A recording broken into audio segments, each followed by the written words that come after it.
এই যে আমাদের ছাদ বাগানের ফুল, অনেক সুন্দর মাশাআল্লাহ। আরো আছে,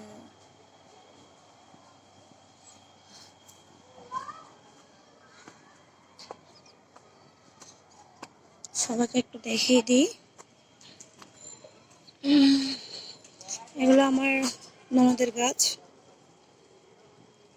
অনেক শখ করে সে লাগাইছে। আমার শাশুড়ি কষ্ট করে লাগাইছে এগুলো।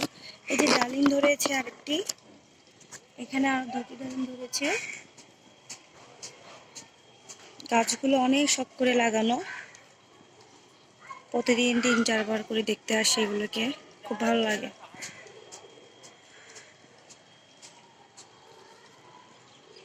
মাশাআল্লাহ, এই যে ডালিম ধরেছে গাছে।